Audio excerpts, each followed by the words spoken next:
ఓం శ్రీ మాతరే నమః శ్రీ గురుభ్యో నమః. అమ్మవారి పిలుపు ఛానల్కి స్వాగతం అండి. ఆ అమ్మవారి యొక్క ఆశీస్సులు మనస్ఫూర్తిగా అందరికీ ఉండాలి అని ఆ తల్లిని వేడుకుంటూ ఈరోజు వీడియో అయితే స్టార్ట్ చేయబోతున్నాను ఫ్రెండ్స్. ఈరోజు వీడియోలో అమ్మవారి పిలుపు ద్వారా మనకు అందబోయేటువంటి సందేశం ఏమిటి అంటే, ఓ నా ప్రియ బిడ్డ, ఇక్కడ ఉన్నటువంటి రెండిట్లో ఒకటి తాగి చూడు, నీవు ఒక మంచి శుభవార్తను అయితే తప్పకుండా వింటావు అని అంటున్నారండి మరి ఆ దుర్గమ్మ తల్లి. మరి ఈ యొక్క అద్భుతమైనటువంటి సందేశంలో ఆ తల్లి యొక్క వాక్కును మనకు ఏ విధంగా ఉండబోతుంది అనేది అయితే తప్పకుండా ప్రశాంతంగా చివరి వరకు వినండి. అప్పుడే మీకైతే వివరంగా అర్థమవుతుంది. ఇప్పుడే కొత్తగా మన ఛానల్ చూస్తున్నట్లయితే దయచేసి ఛానల్ని అయితే సబ్స్క్రైబ్ చేసుకొని వీడియోకి ఒక చిన్న లైక్ చేసి సపోర్ట్ చేయడం మాత్రం అస్సలు మర్చిపోకండి ఫ్రెండ్స్. కొత్తగా మన ఛానల్ చూసినటువంటి వారంటే సపోర్ట్ చేయండి. ప్రతి ఒక్కరి జీవితంలో ఎన్నెన్నో సమస్యలు, ఎన్నెన్నో ఇబ్బందులు, ఇటువంటి సమస్యలతో బాధపడుతూ ఎక్కడెక్కడో జ్యోతిష్యం చెప్పించుకొని నిరాశ చెందినటువంటి వ్యక్తులైతే చాలామంది ఉండుంటారు కదండి. మరి ఇటువంటి వారి అందరికీ కూడా శ్రీ దుర్గామాత వారి దివ్య ఆశీస్సులతో జ్యోతిష్యం చెప్పబడినండి గురువుగారు శ్రీనివాసరాజు గారు. మనం ఎక్కడ ఉన్న చోటనే ఉన్నట్టుండి మన యొక్క గురువుగారిని అయితే ఒక చిన్న ఫోన్ కాల్ ద్వారానే కాంటాక్ట్ అవ్వచ్చండి. మన గురువుగారి యొక్క కాంటాక్ట్ నెంబర్ వచ్చేసి 9550349125. మీకు ఎటువంటి సమస్యకైనా 100% శాశ్వత మార్గాన్ని అయితే మన యొక్క గురువుగారు అయితే తెలియపరుస్తారండి. అదేవిధంగా మన యొక్క గురువుగారు వశీకరణం చేయడంలో కూడా ఒక ప్రత్యేకమైనటువంటి అనుభవం కలిగినటువంటి వ్యక్తులైనా చెప్పాలి. మీ యొక్క ముఖ కవళికలు, ఫోటో, చేయి, గోత్రం ఆధారితంగానే మీకున్నటువంటి సమస్యకు తగినటువంటి మంచి మార్గాన్ని మన యొక్క గురువుగారు అయితే విత్ ఇన్ డేలోనే తెలియపరుస్తారండి. నమ్మకంతో ఒక్కసారి ప్రయత్నించండి. ఖచ్చితంగా మీకు ఉన్నటువంటి సమస్యల చిక్కులని అయితే ఖచ్చితంగా బయటపడగలుగుతారని చెప్పాలండి.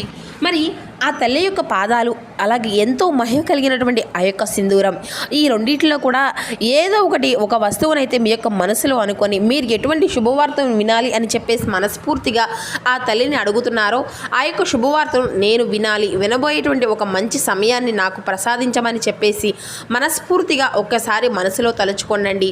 మరి ఆ దుర్గమ్మ యొక్క సందేశం ఏ విధంగా ఉంటుంది, ఆ తల్లి మనకు ఏం చెప్తున్నారు అనేది పూర్తిగా తెలుసుకునేటువంటి ప్రయత్నం అయితే చేద్దామండి. మరి ఆ దుర్గమ్మ పాదాలను విభూది తన ముందు ఉంచారు.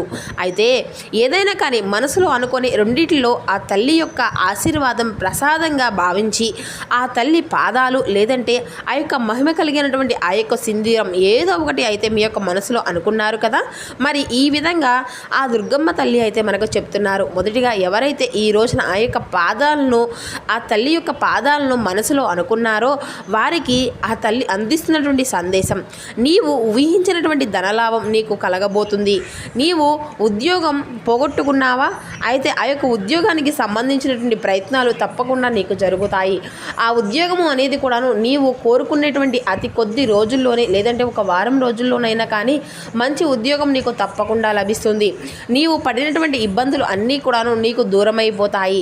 నీకు తిరిగి మరలా పూర్వ వైభవం అనేది ఖచ్చితంగా వస్తుంది. జీవితము అనేది తప్పకుండా ఒక బ్రహ్మాండమైనటువంటి అద్భుతంగా నీ యొక్క జీవితం అనేది ఉండబోతుంది.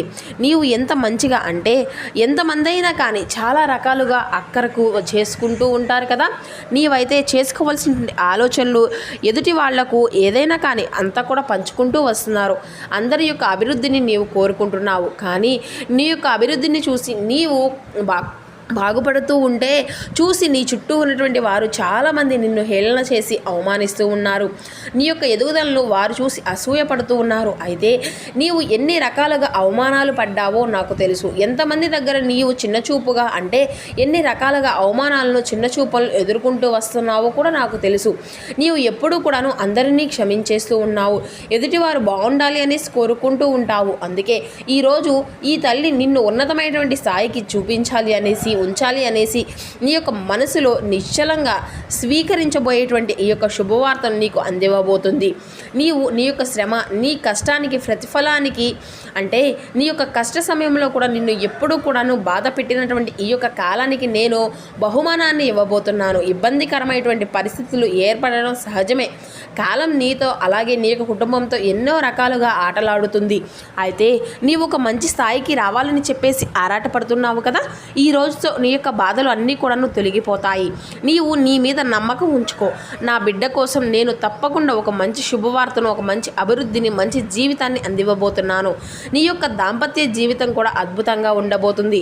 నీ భార్య లేదంటే నీ బిడ్డలు నీవు సుఖంగా, సంతోషంగా ఉంటావు. ఇక ఎంతోమందికి ఎంతో మంచి చేసినటువంటి నీవు ఈ రోజున మంచి స్థితికి ఉండబోతున్నావు.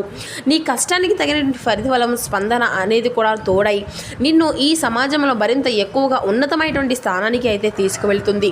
ఇప్పుడు కూడా నీ యొక్క కుటుంబమే నీకు బలం తెలుసా?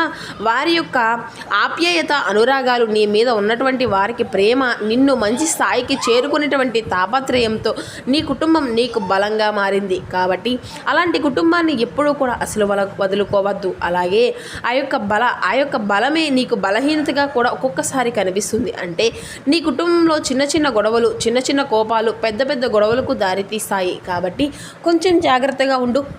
అన్ని ఇబ్బందులు కూడాను తొలగిపోతాయి. శుభసూచకంగా నీ యొక్క ఇల్లు మారుతుంది. పట్టిందల్లా బంగారం అవుతుంది. అలా చేసేటువంటి బాధ్యత అంతా కూడా ఈ తల్లి తీసుకుంటుంది. నేను నీ తల్లిగా చెప్తున్నాను. నీకు రాజ్యయోగాన్ని అలాగే ఆనందకరమైనటువంటి జీవితాన్ని ప్రసాదించబోతున్నాను. ఎందుకంటే నా యొక్క అనుగ్రహం నీకు రాబోయేటువంటి శుభవార్తలను, సంతోషాలు, నీకు కొత్తగా దక్కేటువంటి బాధ్యతలన్నిటినీ కూడాను నీవు స్వయంగా స్వీకరిస్తావు. నీవు అన్నిటినీ కూడా తప్పకుండా ఇది అంతా కూడా జరుగుతుందా తల్లి అనేసి కానీ, లేదంటే నీవు అనుమానము అనేది కూడా అసలు ఉండకూడదు కదా. నీకు మరింత ఎక్కువగా నమ్మకాన్ని తోడయ్యే విధంగా చేస్తాను. మరింత ఎక్కువగా సంపాదన పెరిగే విధంగా, అభివృద్ధి పదంలో నడిచే విధంగా చేస్తాను. నీకు పేరు ప్రతిష్టలను, అలాగే నీకు ఉన్నతమైనటువంటి స్థానంలోకి నిన్ను నిలబెట్టబోతున్నాను. ఆధ్యాత్మిక పరమైనటువంటి గొప్ప స్థాయిలో నిన్ను నీవు ఊహించినటువంటి ఒక్కసారిగా నాపై నమ్మకాన్ని ఏర్పరచుకో. తప్పకుండా నీకు అదృష్టము అనేది కలిసి వస్తుంది.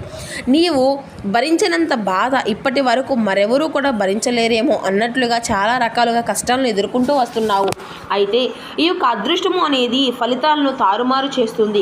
నీ జీవితం నీవు ఎప్పుడూ కూడాను విన్నటువంటి శుభవార్తలను కూడా నీకైతే వినిపించబోతుంది. అంతేకాదు నీవు బాగా ఎక్కువగా మంచివారును, అలాగే మంచి స్నేహితులను సంపాదించుకుంటావు. కానీ కొంతమంది మాత్రం అసూయపరులు నీ చుట్టూ చేరి నిన్ను ఇప్పటి వరకు నీ యొక్క అభివృద్ధిని చూస్తూ వారి యొక్క ఈర్ష్యతో, ద్వేషంతో రగిలిపోతూ నిన్ను నాశనం చేయాలనేసి కంకణం కట్టుకున్నారు. కాబట్టి అటువంటి వ్యక్తుల గురించి నీవు పూర్తిగా మర్చిపో. నీవు ఎప్పటిలాగానే నీ యొక్క జీవితంలో ఉన్నటువంటి శిఖరాలను చేరుకోవాలని చెప్పేసి నేను కూడా కోరుకుంటూ ఉంటున్నాను. అయితే కుటుంబంతో అన్యోన్యంగా ఉండు. నీ యొక్క జీవితాన్ని సుఖమయం చేసుకో. ఏం బెంగ పెట్టుకోవద్దు. అన్నీ నీకు నేను అంత కూడాను ఆదరాగా ఉండి నీకు అన్ని విధాలుగా కలిసి వచ్చేటువంటి సమయానికి నేను అందిస్తాను. అంతేకాదు నీ జీవితంలో, నీ కుటుంబంలో అయోమయ స్థితిలో నీ యొక్క బిడ్డలు ఉన్నప్పుడు వారిని ఒక మంచి స్థాయికి కూడా తీసుకువెళ్ళినటువంటి రోజులు ఉన్నాయి. కాబట్టి ఒక్కసారి నీ కుటుంబాన్ని నిన్ను ఏ విధంగా కాపాడానో గుర్తు చేసుకో. ఇక నీవు చేయవలసిందల్లా ఆనందంతో ప్రశాంతంగా శుభవార్త కోసం ఎదురు చూస్తూ ఉండటమే. నెగిటివ్ ఎనర్జీ అనేది పూర్తిగా తొలగిపోతుంది. అంతేకాదు ఈ యొక్క నెగిటివ్ ఆలోచనలు కూడా బయటకు పెట్టు. ఆపద ఎప్పుడు కూడాను మనకు చెప్పిరాదు కదా. కాబట్టి ఆ యొక్క ఆపద గురించి, భవిష్యత్తు గురించి ఎక్కువగా ఆలోచించవద్దు. ఎప్పుడో ఏదో ఆపద వస్తుంది అని చెప్పేసి ఇప్పుడు ఉండేటువంటి ప్రశాంతతను దూరం చేసుకోవద్దు. నీవు ఎప్పుడూ కూడాను ఒకే రకమైనటువంటి ఆలోచన కలిగి ఉండాలి. అంటే పాజిటివ్ ఆలోచనలతో నీవు కలిగి ఉండాలి. నీవు ఎప్పుడూ కూడాను ఆనందంగా, ప్రశాంతంగా ఉంటే నీ యొక్క ఆలోచన కూడాను చాలా చక్కగా ఉంటాయి. నీవే ఒక్కసారి ఆలోచించుకో. నీ యొక్క ఆలోచన విధానాన్ని ఏ విధంగా మార్చుకోవాలి అనేది. అలాగే నీకున్నటువంటి కుటుంబంలో ఉన్నటువంటి విభేదాలు అన్నీ కూడాను, సమస్యలు కానీ ఏదైనా కానీ దూరం చేస్తాను. నీ జీవితంలో నీవు ఎదుర్కొన్నటువంటి కష్టాలు అన్నీ కూడాను మర్చిపోయే విధంగా చేస్తాను. స్పష్టంగా నీకు తల్లే చెప్తున్నాను కదా. ఇది అంతా కూడా చెప్పేసి తెలిసి వచ్చే విధంగా చేస్తున్నాను. నాపై నమ్మకాన్ని ఉంచుకో. నేను నీకు ఇస్తున్నటువంటి వాక్కు ఇది. నీ జీవితంలో నీవు ప్రశాంతంగా జీవిస్తావు. నీ యొక్క సమస్యలన్నింటినీ కూడా చక్కబెట్టుకొని నీ జీవితంలో నీకు కుటుంబంతో సుఖ సంతోషాలతో ఉంటావు. ఈ మధ్య నీకు ఉన్నటువంటి సమస్యలు అన్నీ కూడా తొలగించేటువంటి బాధ్యత నాది. నీ బిడ్డల యొక్క భవిష్యత్తు బంగారమయం చేస్తాను. ఎందుకంటే సమయము అంతా కూడా అనుకూలంగా లేదు. నీ యొక్క కుటుంబంలో వ్యక్తులు చాలా ఇబ్బందులు పడుతున్నారు. ఒకవేళ సమాజంలోనే అందరూ కూడా ఇబ్బందులు ఎదుర్కొనేటువంటి వారే కానీ నీ కుటుంబంలో మాత్రం మరింత ఎక్కువగా ఇబ్బందులు ఎదుర్కొంటున్నారనేసి నాకు బాగా తెలుసు. మంచితనం ఉన్నటువంటి వారు కాబట్టే ఇన్ని రోజులు ఓర్పు సహనంతో ఉన్నారు. అయితే ఇప్పటి నుండి నీ యొక్క జీవితంలో లక్ష్మీ కటాక్షం తోడు కాబోతుంది. మరి ఎన్నో శుభవార్తలు నీకు తప్పకుండా వినిపించేటువంటి బాధ్యత నాదే. నీవు ఏ పని మొదలు పెడితే నీ యొక్క జీవితం బంగారు బాటగా ఉంటుంది అనేసి నాకు మాత్రమే తెలుసు కదా. అదే నీవు ఎంచుకునే విధంగా చేస్తానని చెప్పేసి ఈ తల్లి అంటున్నారండి. మరి తెలుసుకున్నారు కదండి. ఎవరైతే ఆ తల్లి యొక్క పాదాలను తాకారో వారికి ఆ తల్లి ఇచ్చినటువంటి సమాధానం, ఇక ఆ తల్లి వారి యొక్క విభూతిని అంటే సింధూరాన్ని ఎవరైతే మనసులో అనుకున్నారో వారికి ఈ విధమైనటువంటి సందేశాన్ని అయితే వినిపిస్తున్నారు. అనారోగ్య సమస్య నీకు ఏదైనా ఉంటే వాటిని తొలగించేటువంటి తీర్చేటువంటి బాధ్యత నాది. నీవు ఈ రోజున ఈ తల్లి యొక్క సింధూరాన్ని తాగావు కదా, నీ యొక్క ఆరోగ్యము అనేది తప్పకుండా కుదుటపడుతుంది. ఈ యొక్క సందేశం ఈ రోజున నీవు వింటున్నావు అంటే ఖచ్చితంగా అది యాదృచ్ఛికం కానే కాదు. నీ యొక్క ఆరోగ్య సమస్యలతో నీవు ఎంత విసిగిపోయావో, అంతగా నీవు అలసిపోయావో, ఎంత బలహీనపడిపోయావో నాకు మాత్రమే తెలుసు. కాబట్టి నీ యొక్క ఆరోగ్య సమస్యలను, నీ యొక్క కష్టాలను పటాపంచలు చేసేటువంటి బాధ్యత నాది. అయితే నీ యొక్క ఆరోగ్యము అంతా కూడా కుదుటపడుతుందని, నీ యొక్క జీవితంలో అద్భుతాలు అనేవి జరిపించబోతున్నాను. ఈ రోజున నీకు ఏ పని కూడా జరగడం లేదు అని చెప్పేసి నిశ్చింతగా ఎంతో నిరుత్సాహంతో కూర్చొని ఉన్నావు కదా. అయితే నీ జీవితంలో నీకు ఆశ్చర్యకరమైనటువంటి సంఘటనలు ఇప్పటి వరకు కూడాను జరగలేదు అని చెప్పేసి కుమిలిపోతున్నావు కదా. నీవు వినేటువంటి శుభవార్తలు నీకు కూడా అర్థం కావు. నా లీలలు ఎవరికి కూడాను అర్థం కాని విధంగానే ఉంటాయి. మరి నీ జీవితంలో కూడా అలాగే జరుగుతుంది. నేను నష్టజాతకురాలను, నాకు ఎప్పుడూ కూడాను ఇలానే ఉంటుంది. ఒక ఆరోగ్యం ఏమిటి, నా యొక్క జీవితం ఎప్పుడూ కూడా ఇంతేనని చెప్పేసి బాధపడుతున్నావు కదా. ఒక్కసారి ఆ యొక్క కన్నీరును తుడుచుకో. నీ చుట్టుపక్కల ఉన్నటువంటి వారు అందరూ కూడా, నీ యొక్క స్నేహితులు అందరూ కూడాను సంతోషంగా ఉంటున్నారు. వారందరూ కూడా మంచిగా అద్భుతంగా అంటున్నారు. మంచి ఉద్యోగంతో, కుటుంబంతో సంతోషంగా గొప్పగా బ్రతుకుతున్నారు. కానీ నన్ను మాత్రం ఎందుకు కాలం ఇంత తక్కువగా చేస్తుంది, భగవంతుడికి కూడా నేనంటే హేళనగా ఉంది కదా అనుకుంటున్నావు కదా. నిన్ను నీవుగా నిందించుకుంటూ, నిన్ను నీవుగా తక్కువ చేసుకుంటూ బాధపడుతూ వస్తున్నావు. చూడు, చింతించవద్దు. భగవంతుని యొక్క దృష్టిలో ప్రతి ఒక్క ప్రాణి సమానమే. వారి యొక్క కర్మానుసారం కొంతమందికి ఒక్కొక్కసారి అడిగిన వెంటనే వారి యొక్క కోరిక అనేది నెరవేరుతుంది. కొన్నిసార్లు వారు చేసినటువంటి పనుల వల్ల కొన్ని వారు అనుకున్నటువంటి కోరికలు నెరవేర్చుకునేటువంటి దిశగా వారు అడుగులు వేశారు. కాబట్టి నీ యొక్క కర్మ ఫలితము అనేది తీరవయ్యేటువంటి సమయంలో నీవు ఈ విధంగా చింతిస్తూ కూర్చోవడం భావ్యం కాదు. బాధపడి ఎటువంటి సమస్యనకైనా కానీ ముగింపు పలుకుతావా చెప్పు. దేన్ని అయినా కానీ నీవు ఎదుర్కొనేటువంటి ధైర్యము అనేది ఉండాలి. ఆ యొక్క ధైర్యాన్ని నేను నీకు ఇస్తున్నాను. చూడు, కళ్ళతో ఏ విధంగా కన్నీళ్లు అనేవి చెమ్మగిలుతూ ఉన్నాయో ఒక్కసారి ఆ యొక్క కన్నీరు తుడుచుకో. నా పైన దృష్టి నిలుపు. దృష్టి పెట్టిన తరువాత నీకు తప్పకుండా విజయం కలిగే తీరుతుంది. ఒక కిరీటంలా నీ యొక్క జీవితం మారుతుంది. నీవు చిన్న చిన్న అవమానాలకు, అనారోగ్య సమస్యలకు ఇలా బాధపడితే ఎలా చెప్పు. నీ చుట్టూ ఉన్నటువంటి వారినే కాదు, ఒక్కొక్కసారి నీకంటే కూడాను తక్కువ స్థాయిలో ఉన్నటువంటి వారిని కూడా, తక్కువగా ఉంటే నీకంటే కూడా అవమానాలు ఎదుర్కొనేటువంటి వారిని కూడాను, నీకంటే ఏది కూడాను లేనటువంటి కొంతమంది జీవితంలో ఉన్నటువంటి వారిని చూసి ఒక్కసారిగా నీ జీవితంతో పోల్చుకొని చూడు. వారికంటే కూడాను నీవు చాలా గొప్పగా ఉన్నావు అని చెప్పేసి అప్పుడు నీకే అర్థమవుతుంది. చూడు, ప్రతిదీ కూడా అందరూ మనలానే ఉంటున్నారు, మనకంటే ఎక్కువగా ఆనందంగా ఉంటున్నారు అని చెప్పేసి అస్సలు అనుకోవద్దు. అది నీ యొక్క అపోహే అవుతుంది. ఎందుకంటే నీకు తెలియనటువంటి వ్యక్తులు ఎంతోమంది ఉన్నారు ఈ లోకంలో. వారు అనుభవిస్తున్నటువంటి బాధలతో పోలిస్తే నీ యొక్క బాధలు అనేవి చాలా తక్కువగా, చిన్నవిగానే కనిపిస్తాయి. నేను ఈ యొక్క మాటను నిన్ను బాధ పెట్టాలనో, లేదంటే నిన్ను తక్కువగా చేసి చూడాలనో చెప్పడం లేదు. కేవలం భగవంతుని యొక్క దృష్టిలో ప్రతి ఒక్క ప్రాణి కూడా సమానమే. అందరికీ వారి వారి యొక్క కర్మానుసారం జరిగేటువంటి కష్ట సుఖాలు గురించి ఆలోచిస్తూ పక్కవారితో పోల్చుకోవడం భావ్యమైనటువంటి విషయం కాదు అని చెప్పేసి నీకు నేను చెప్తున్నాను. అర్థమైంది కదా. ఇక అందరికీ కూడాను మీ యొక్క విజయంతో, అలాగే నీవు తిరిగి మరల నీ యొక్క ఆనందకరమైనటువంటి జీవితంతోనూ సమాధానం చెప్పడానికి సిద్ధంగా ఉంటావు. ఎందుకంటే ఈరోజు నీవు కోరుకున్నది నీ దగ్గర లేకపోవచ్చు. నీవు అనుభవిస్తున్నటువంటి నీ యొక్క శారీరక బాధ, సమస్యలు, కష్టాలు ఇవన్నీ కూడా నిన్ను బాధగా ఎక్కువగా ఇబ్బంది పెడుతున్నాయనేసి నాకు అనిపిస్తుంది. అయితే బాధపడ అవసరం లేదు. ఓర్పు, సహనంగా ఉండు. నీ యొక్క విజయానికి నీకు గొప్ప ఆయుధాలుగా మారబోతున్నాయి. చూడు, నేను నీకు ఇచ్చేటువంటి ఒక చిన్న బలము, ధైర్యం ఏవైతే ఉన్నాయో అవి అన్నీ కూడాను నిన్ను చాలా ఎక్కువగా సప్త సముద్రాలు దాటి అయినా సరే నిన్ను నడిపించేటువంటి బాధ్యతను నేను స్వీకరించబోతున్నాను. కాబట్టి నీకు రావాల్సినటువంటి జీవితాన్ని నీవు పొందుకోబోతున్నావు.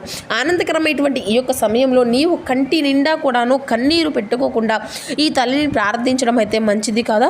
కలకలలాడుతూ మంచి ముఖవర్చస్సుతో నీవు ఆనందంగా ఉంటేనే నేను నిన్ను చూస్తూ ఎంతో ఆనందిస్తాను. కృంగిపోవద్దు. కష్ట సుఖాలను సమానంగా తీసుకోగలిగేటువంటి శక్తి అనేది ఉండాలి. పగలు రాత్రి ఏ విధంగా అయితే సమానంగా ఉంటాయో అలాగే కష్ట నష్టాలు కూడా సమానంగానే ఉంటాయి. అలాగే నీవు వాటిని స్వీకరించాలి. ఎప్పటికీ కూడా సంతోషం అనేది నిరంతరం కూడాను బాధగా ఉండదు కదా. బాధతో వస్తేనే కదా జీవితం అంతా కూడా అర్థము అనేది ఉంటుంది. కాబట్టి నీ యొక్క మంచితనం నిన్ను ఎప్పుడు కూడా కాపాడుతుంది. బాధపడవద్దు. నా మాటలు వింటున్నావు కదా, జాగ్రత్తగా విను. ఇప్పటి వరకు వింటున్నావా అంటే ఇది అంతా కూడా ఈరోజు కేవలం ఈ యొక్క సందేశం నీ ముందుకు రావడానికి ఒక పరమార్థము అనేది ఉంది. కాబట్టి ఏదైతే అనారోగ్య సమస్యతో నీవు బాధపడుతున్నావో ఆ యొక్క అనారోగ్య సమస్య నుండి నీకు విముక్తి అనేది పలకబోతున్నాను. అంతేకాని నీ యొక్క ఆరోగ్యం అంతా కూడా తప్పకుండా కుదుటపడి నీవు చాలా సంతోషంగా జీవిస్తావు అని ఈ తల్లి నేను నీకు నుండి ఆశిస్తున్నటువంటి ఒక ప్రతిజ్ఞతగా, అలాగే ఒక మంచి బహుమానంగా ఈ రోజున ఈ యొక్క సందేశాన్ని నీవు స్వీకరించు. నా యొక్క మాటలపై విశ్వాసాన్ని ఉంచు. నీ యొక్క జీవితాన్ని ఆనందమయం చేయబోతున్నాను అని అంటూ ఆ తల్లి అయితే ఈ విధంగా చక్కని సందేశాన్ని అయితే మనకైతే వినిపించారండి. మరి మీకు అందరికీ కూడా నచ్చింది అనుకుంటున్నాను. తిరిగి మరో చక్కని వీడియోతో రేపటి రోజున మళ్ళీ కలుసుకుందాం. ఓం శ్రీ మాత్రే నమః, శ్రీ గురుభ్యే నమః. జై దుర్గా భవాని.